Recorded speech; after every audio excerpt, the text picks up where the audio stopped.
La Asociación Causa Democrática presenta Academia Hoy, una tribuna para reconstruir el relato de la democracia.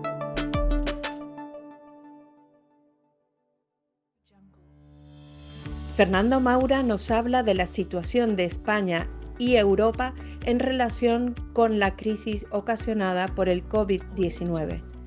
Maura es exdiputado del Congreso de España y promotor de la ONG Libertas, Veritas y Legalitas.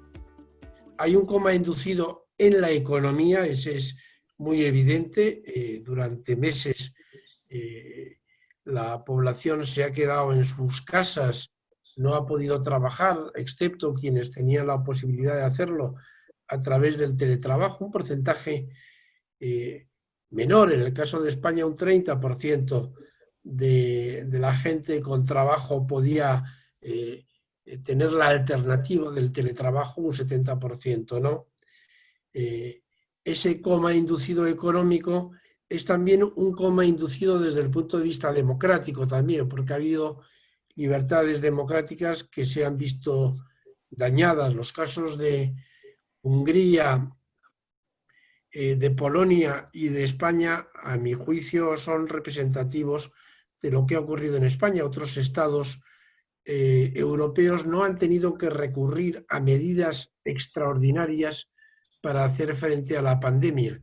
El caso de España, con una legislación que se ha colado a través de del estado de emergencia, del estado de alarma, la injerencia en el poder judicial por parte del gobierno, en el caso último de la Guardia Civil, o la forma en que ha desarrollado sus planteamientos el gobierno en múltiples circunstancias, en lo que hace referencia a los derechos de reunión, de libertad de expresión, de control de las redes sociales, pues son evidentes en este sentido. Pero Hungría y Polonia también se celebran, se modifica la ley electoral a través del estado de emergencia, se establecen medidas que conculcan los derechos humanos. La salida de ese doble proceso del coma inducido económico y del coma inducido político no va a ser fácil. Se saldrá porque hay una Europa con instituciones, con recursos.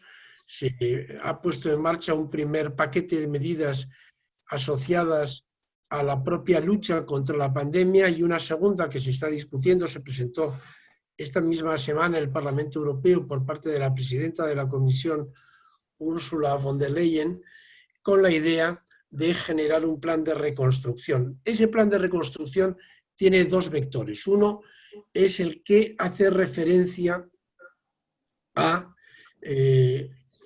subvenciones a fondo perdido, con una deuda pública que emitirá por primera vez, creo, la Unión Europea, con cargo a los propios presupuestos de la Comisión Europea y alimentado con impuestos concretos, como puede ser el impuesto al plástico, a algunas grandes tecnológicas y a grandes empresas a través de impuestos propios de la propia Comisión Europea. Y luego otra parte que también estará aplicada con cargo a esos recursos, que serán ayudas a los países, pero condicionadas en este caso a un determinado tipo de programa de reformas en esos países.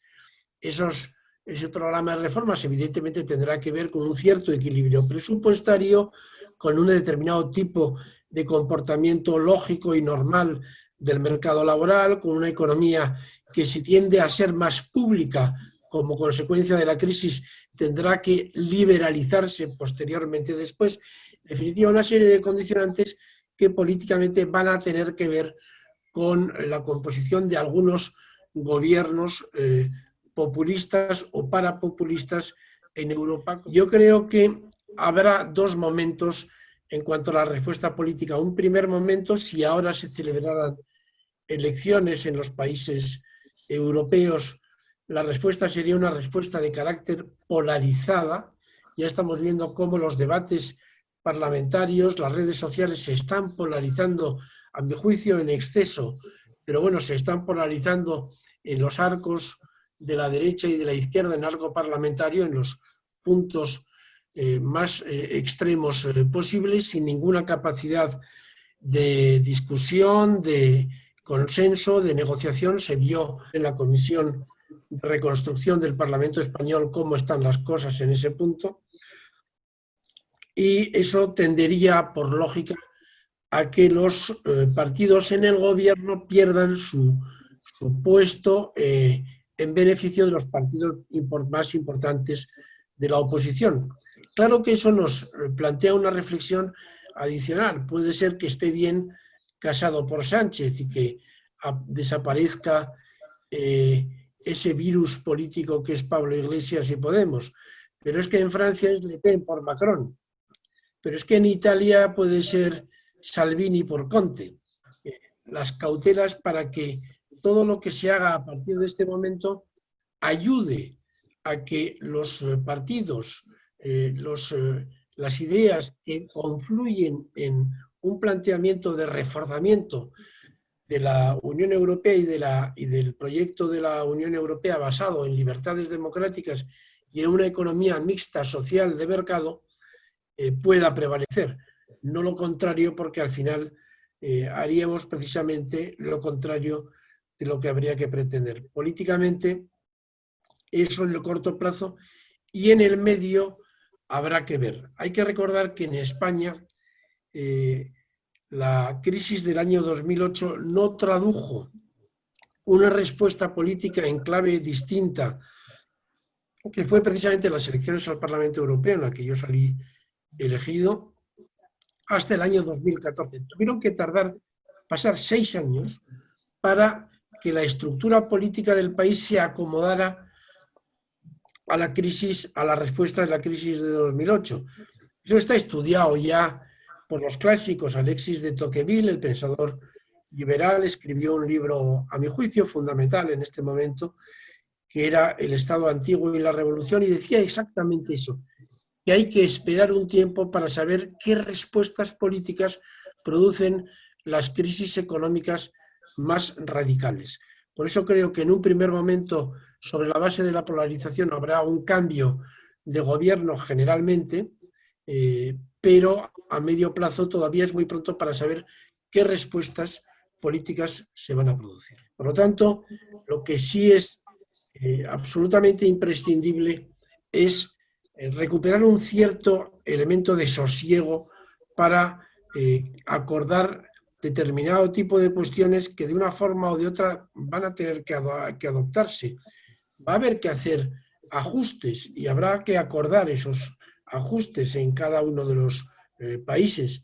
Y en el caso de España más, porque España tiene un colchón desde el punto de vista presupuestario prácticamente inexistente. España ya estaba en un 95% de deuda pública como porcentaje del PIB antes de la crisis. Ahora estamos hablando del 115, del 120, y las cifras cada día que nos sentamos ante la pantalla de televisión o abrimos un periódico son más desalentadoras. Otros países como Alemania tienen un colchón. Bueno, pueden evidentemente soportar la crisis mejor. Nosotros no deberíamos tener más remedio que buscar una fórmula de consenso en los partidos políticos más importantes del arco parlamentario y que quieran al mismo tiempo abrirse a ese consenso. Para mí hay 3 partidos en España, que son el Partido Socialista, el Partido Popular y Ciudadanos, deberían ser los elementos fundamentales de ese consenso. Pero, dada la distancia y la polarización que se está produciendo en estos momentos, me parece que no es algo que podamos observar en el horizonte más cercano. Esta pandemia debe en su solución evitar algo que me parece muy preocupante y que yo ya estoy viendo como respuesta inmediata a la crisis y al coronavirus, que es las respuestas insolidarias. Prácticamente la primera idea que hay es, bueno, esto ha venido de fuera, lo que viene de fuera en principio puede ser malo, eso alimenta ese tipo de ideas, de estereotipos, que son además absolutamente incorrectos desde el punto de vista racional, porque hemos visto los estudios de los investigadores más competentes demuestran que la globalización, que el progreso económico, que la ilustración como idea mejora la vida de la gente, ¿no? Al contrario que el aislacionismo, la reducción a unas fronteras, las ideas tribales, la recuperación de ese tipo de ideas, al final nos llevan a la pobreza. Pero la primera respuesta es decir, bueno, vamos a volver a ser lo que fuimos un día, ideas del siglo XIX, XVIII, ideas medievales, construyamos nuestra propia identidad tribal en nuestros pueblos, en nuestras ciudades. Eso sería, primero, un error y segundo sería algo profundamente insolidario con el conjunto del mundo. Termino entonces con la idea de que también, como criterio fundamental, desde el final de la Segunda Guerra Mundial y de la estructura de todo el sistema de Naciones Unidas, con todos los organismos multilaterales que se han ido montando, hemos visto cómo en los últimos años eso se ha degradado de una manera increíble. Prácticamente ninguno de esos organismos cumple ni de lejos con las funciones que les fueron encomendadas en el año 45, en los años 50. Replantear la idea de la gobernanza mundial sería una buena idea en este punto.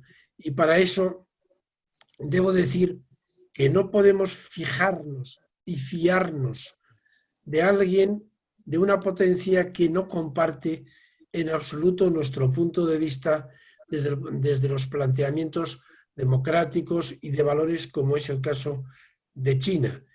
Todavía la nación indispensable sigue siendo Estados Unidos, y yo creo que Estados Unidos tiene que recuperar esa función de liderazgo para que todos vayamos detrás de Estados Unidos en la misma idea de recuperación de las libertades democráticas, en una idea de solidaridad internacional que permita construir un sistema de gobernanza mundial después de esta pandemia como una oportunidad a este reto que es importantísimo. Esto fue Academia Hoy. Gracias por tu atención y no olvides suscribirte a nuestro canal y visitar nuestro portal web academiahoy.com.